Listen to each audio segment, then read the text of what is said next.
जी अस्सलाम वालेकुम। मैं हूं आपका अपना होस्ट वकास जावेद। शहर इक़्तिदार में सियासी हलचल जो है वो अरूज पे है। जो सियासत का दर्जा हरारत है वो भी बहुत ऊपर जा चुका है। तो फजल रहमान साहब ने गुज़श्ता रात, वैसे तो गुज़श्ता दिनों उन्होंने 2-3 इंटरव्यूज किए, एक आसमा शिराजी साहिबा के साथ और एक नदीम मलिक के साथ। गुज़श्ता रात, जो पिछली रात गुजर चुकी है, इसमें उन्होंने नदीम मलिक के साथ एक इंटरव्यू किया। उसमें एक बहुत बड़ी खबर जो है वो सामने आई। मेरे नजदीक तो वो बहुत बड़ी खबर है। चंद माह पहले पाकिस्तान में जो एक बहुत बड़ा ड्रामा रचाया गया, तरीके अदम इत्माद इमरान खान के खिलाफ जो लाई गई, तरीके अदम इत्माद के जरिए उस हुकूमत को खत्म किया गया और कहा गया कि ये एक ऑर्गेनिक तहरीक है। ये वो तमाम जमातों का सियासी माइंड था जिसके जरिए ये तहरीक लाई गई। एक्चुअली एस्टेब्लिशमेंट ऑफ पाकिस्तान उन दिनों में कहती थी कि इमरान खान साहब के सर पे हमारा हाथ है, जिसकी वजह से वो इक्तदार में हैं। जबकि दूसरी सूरत में इमरान खान साहब जो हैं, उनका बयानिया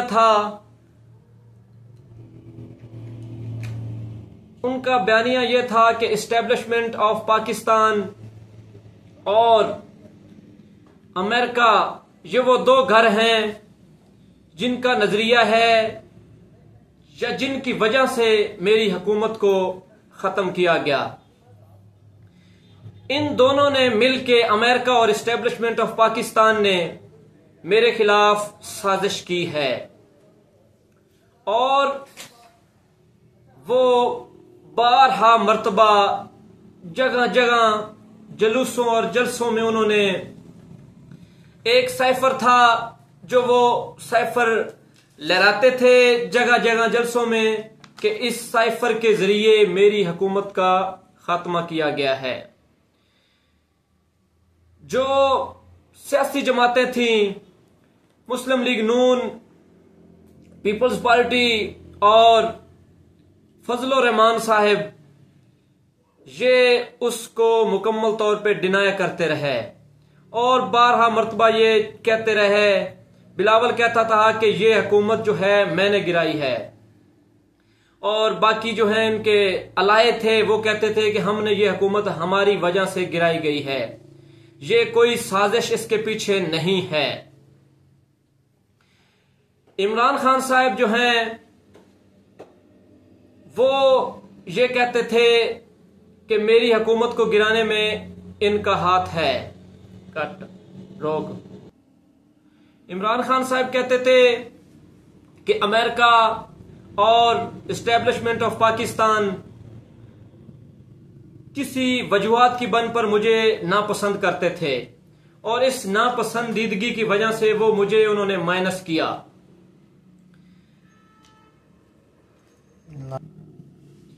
पीडीएम वाले कहते थे कि इस हुकूमत को जमहूरी तरीके से खत्म किया गया, जबकि खान साहब कहते थे कि मुझे जिस अमल से खत्म किया गया या मेरी हुकूमत को खत्म किया गया वो डेमोक्रेटिक नहीं था, वो अमल डेमोक्रेटिक नहीं था। तो इस वक्त पीडीएम के सरबराह जो है फजल रहमान साहब, उन्होंने एक नया पिंडोरा बॉक्स खोल दिया है। इससे सियासत में एक बहुत बड़ी हलचल आ गई है। वो कहते हैं कि इस वक्त, उस वक्त के हुकूमत में हमारे पास जनरल बाजवा साहब और फैज अमीन साहब हमारे पास आए। फजलुर रहमान साहब के पास आए या उनके जो बाकी अलाए थे, शबाज शरीफ साहब, बिलावल, अदर जो भी हैं, वो कहते हैं कि हमारे पास आए। मेरी खबर के मुताबिक या मेरी इतला के मुताबिक उस वक्त जो फैज अमीन साहब थे वो पिशावर में कोर कमांडर थे और अंजम मलक थे जो थे वो इनके पास आए थे, बाजवा और ये दोनों आए थे। वो कहते हैं कि इन्होंने कहा कि इस हुकूमत को खत्म किया जाए। फजलुर रहमान साहब ये भी कह रहे थे कि ये सारा जो ड्रामा रचाया गया ये बंद कमरों में किया गया। वो सब कुछ प्लान लेके आए, सिर्फ और सिर्फ हमें उन्होंने रबड़ स्टंप की तरह इस्तेमाल किया और जस्ट मोहर लगा के उन्होंने साबित किया कि ये एक जमहूरी तरीके से हुआ है, जबकि ये जमहूरी तरीके से नहीं हुआ था। मैंने इसीलिए इमरान खान साहब का उन दिनों में साथ ना दिया, क्योंकि ये लोग ये ना समझ जाते कि मैं इमरान खान साहब को सेव कर रहा हूं।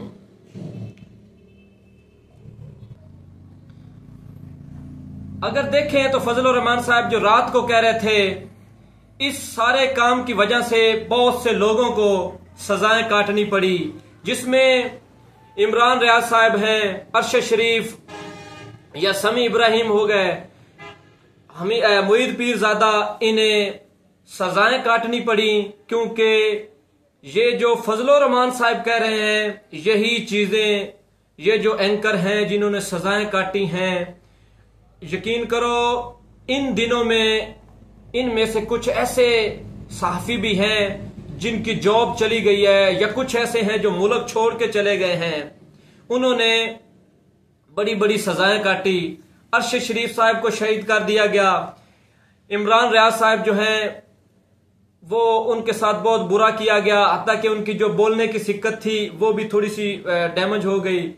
तो ये सजाएं उन्हें इसलिए दी गई क्योंकि वो ये जो कड़वा सच है उन दिनों में हम लोगों तक पहुंचा रहे थे। अब चाहिए तो ये कि जनरल बाजवा साहब या जनरल हमीद फैज अमीन साहब, जिनके बारे में फजलुर रहमान ये कह रहे हैं, या हुकूमत वक्त जो अब बनने जा रही है पीडीएम की, जिसमें शबाज शरीफ, बिलावल ये सब शामिल हैं, अगर वो सच्चे हैं तो उनको चाहिए कि वो भी सामने आए। मेरी इतलात के मुताबिक फजलुर रहमान और पीटीआई के लोग जो हैं वो कुछ दिनों इलेक्शन से पहले ही एक दूसरे के साथ एंगेज हो चुके थे। एक इतला के मुताबिक फजलुर रहमान साहब के घर में कोई फौतगी हुई, जिस पे पीटीआई का एक वफद जो है वो दुआ करने के लिए भी गया, और उसी दौरान पीटीआई का जो वफद था जिसमें शायद असद कैसर भी शामिल थे, उन्होंने इन्हें मशवरा दिया कि ये नवाज शरीफ, शबाज शरीफ या जो जरदारी टोला है ये आपको कभी भी फायदा नहीं देने जा रहा है। इन्होंने आपको हर जगह यूज किया है और सेम उसी तरह ये आपको फिर एक दफा इस्तेमाल करने जा रहे हैं। दूसरी सूरत में अगर देखा जाए तो फजलुर रहमान साहब जो हैं वो शायद ये सोच रहे थे कि नून लीग, पीपल्स पार्टी, एमक्यूएम की तरह उन्हें भी एक ग्रास लेवल दिया जाएगा, ग्राउंड बना के दिया जाएगा, जिसमें उन्हें भी कुछ सीटों से नवाजा जाएगा।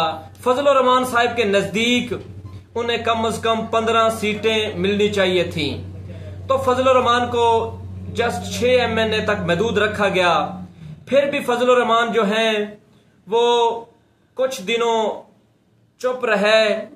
एक दफा चंद दिन पहले इन्होंने एक कॉन्फ्रेंस की, उस कॉन्फ्रेंस में इन्होंने कहा कि मैं मुस्लिम लीग नून को दावत देता हूं कि वो मेरे साथ आके बैठें ताकि हम अपोजिशन बेंचों पे बैठें, ना कि वो हुकूमत में जाएं। तो वो कहते हैं कि जब मैंने ये कहा तो शबाज शरीफ जो हैं वो एक अजीब सा चेहरा बना के मेरे पास बैठे थे, लेकिन वो उठ के चले गए। पीपल्स पार्टी जो है वो इस वक्त फजलुर रहमान साहब को सियासत में एक चला हुआ कारतूस कह रहे हैं। आज ये कह रहे थे कि वो सियासत में चला हुआ कारतूस हैं, और वो ये भी कहते हैं कि जो अदमे इत्माद हुई थी उसमें सबसे ज्यादा जो फायदा था वो फजलुर रहमान साहब ने हासिल किया। अगर मौलाना साहब ये समझ रहे हैं कि आने वाले अदवार में इमरान खान साहब और तरीके इंसाफ उनके साथ बैठेंगी या उनके अलाई होंगे, इकट्ठे होकर हुकूमत बनाएंगे, तो ये उनकी सबसे बड़ी गलत फहमी है। मौलाना की वजह से इमरान खान का सैफर का जो केस था वो उसमें इमरान खान साहब सुरखरू होने जा रहे हैं। उनकी जेल से जो वापसी है उनकी भी राह हमवार हो रही है। तो इस सारे मामलात में जो फजलुर रहमान साहब ने किया है उसका ज्यादातर एज जो है वो पीटीआई को मिलने जा रहा है। ये वही फजलुर रहमान साहब हैं जो हर दौर में हुकूमती बेंचों पे मौजूद होते हैं। अगर देखा जाए तो किसी आमिर का दौर हो या 2008 में 2 में आगे 13 आ जाए या उसके बाद हर दौर में फजलुर रहमान साहब जो हैं वो हुकूमती बेंचों पे बैठे हैं। तो ऐसी कौन सी वजह है जिसकी वजह से फजलुर रहमान साहब इनसे दूर चले गए हैं? मेरा ख्याल है फजलुर रहमान साहब ने इनको बड़ा टाइम दिया था लेकिन ये इसे ठीक तरह समझ नहीं पाए। उन्होंने आखिरी हद तक ये सोचा कि शायद ये मुझे सदर पाकिस्तान के लिए नामजद करें, लेकिन उन्होंने ना किया। अब देखना यह है कि ये फजलुर रहमान ने ये जो किया है, मेरे ख्याल के मुताबिक अगले चंद दिनों में और बहुत से करैक्टर हैं जो खुल के सामने आ रहे हैं। तो अगले चंद दिन मेरी जो पेशन गोई है उसके मुताबिक पाकिस्तान में कुछ नया होने जा रहा है। उस जो नया होने जा रहा है उसको देखने के लिए हमारे चैनल थ्री लूजर को लाइक, शेयर और सब्सक्राइब करना ना भूलिए, ताकि हमारी हर आने वाली जो वीडियो है वो सबसे पहले आपके पास जाए। तो अगले एक नए व्लॉग के साथ आपसे मुलाकात होगी। वस्सलाम।